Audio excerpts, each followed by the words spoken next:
You're listening to the Overcoming Pornography for Good podcast, episode 223.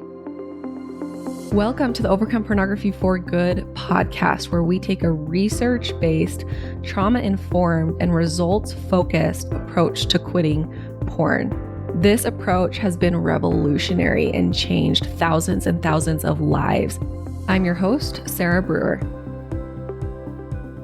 Hey everyone, I'm so excited to share this audio with you today from Jessica. Jess is one of our awesome coaches in Overcome Pornography for Good. If you're in the program, you know her well. She is a brilliant coach. She is also, a really awesome specialist in relationships and does our relationship calls as well. We need to have an episode on where it's just me and her chatting. We haven't done one of those in a while, but she's very, very active in our community, in the program. You see her a lot. She's an awesome coach. She changes lives. She's got so much great knowledge and really great skill of coaching. Today, this audio, she is talking about emotions and this question of how long do I have to feel this emotion for? Or how long is this going to stick around? Or if you are someone who's a little bit afraid of emotions, like if they're there, am I going to get stuck in them? I'm afraid to feel them because they're not going to go away. She talks about that in this episode. This is one that she recorded for us a couple of years ago, but it's definitely a topic worth revisiting. So you guys enjoy this episode from Jessica, and we will talk to you soon. Bye-bye. This is a question that we get a lot, and I've had it recently with several of my clients, and so I wanted to bring it up. And it says, it seems the less I'm viewing porn, the more antsy my body is. There have been some days that I feel like I can't stop bouncing my leg or fidgeting or not being able to sit still. How can I let it not bother me? Because in some ways I feel a strong urge to go view porn when I get antsy like this. How can I process this? This is such a good question because this comes up a lot. And I think it's something that we don't necessarily understand a lot of the time when it's happening.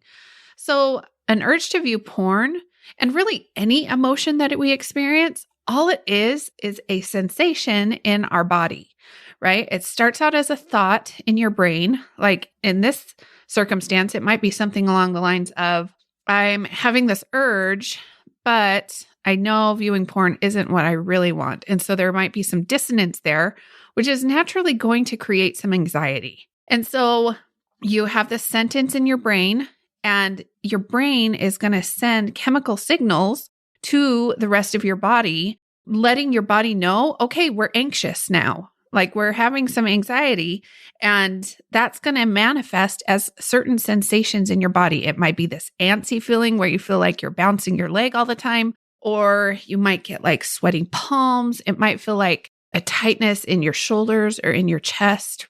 These emotions, all it really is a physical sensation.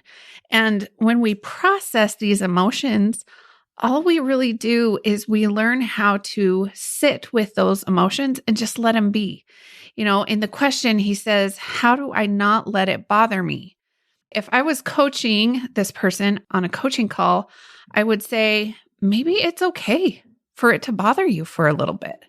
Maybe it's okay that this is really uncomfortable for just a few minutes, but these sensations, these emotions, they have a shelf life. The scientists tell us that emotions, when you're not like rehashing them, that emotions really only last about 2 minutes. And so when you can just kind of let it be uncomfortable for a few minutes, for those like 2 minutes, it's just like, okay, this is the part where we're experiencing a little bit of antsiness. We're feeling a little uncomfortable, and we're just going to roll with it. We're just going to sit in it and let it be uncomfortable for just a few minutes. And really, there are a lot of times when the physical sensation of feeling an urge can feel very similar to the physical sensation of anxiety or lots of different other emotions. So we want to be exploring the sensation of the emotions, and we're wanting to really name and understand the emotion that's coming up for us, whether it's anxiety, fear, discomfort, overwhelm, whatever emotion is coming up for you, you want to be able to identify it and then just sit with it and let it be there for a little bit.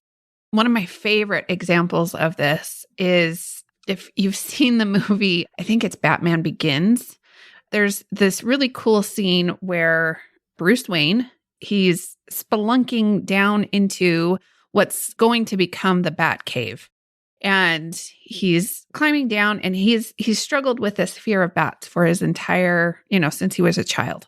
And he's climbing down into the Batcave, and he stands on this platform.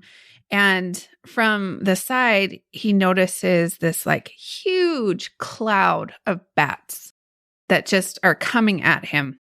And you can see that at first his natural instinct is kind of to like duck and cover, that old fear is kind of coming up. But this is something he's worked on. This has been part of his training. And so he resists that urge to like duck and cover and give in to that fear. There's this really empowering moment where he's just standing there on this platform, and this cloud of bats is like circling around him. And he just has this look of like acceptance and peace. And he's just standing there. He's not fighting it. He's not duck and covering. He's just letting this cloud of bats circle around him, and they're not hurting him. That's the fear. The fear is that he's going to get hurt by these bats. But when he just allows them to be there, they're not hurting him. They're just circling around him. And eventually, after a couple of minutes, they just kind of fly out the top of the cave and they leave. And really, that's like what it's like when we're processing some of these more uncomfortable emotions like anxiety, overwhelm, fear. We just kind of let it be there and just kind of relax into it. And it'll circle around us for a few minutes, and then it eventually dissipates and goes along its way. So when you have these feelings, we're wanting to, number one, identify. Number two, just let it sit and be there. And that's going to help with the question that this person had of like, how do I even do this? The first off is just learn to be okay with some of these uncomfortable emotions, and remind yourself that these emotions, right? First of all, they don't last forever. They have a shelf life. And second of all, they can't hurt you, right? Just like those bats, if we just kind of let them be, they're not going to hurt us.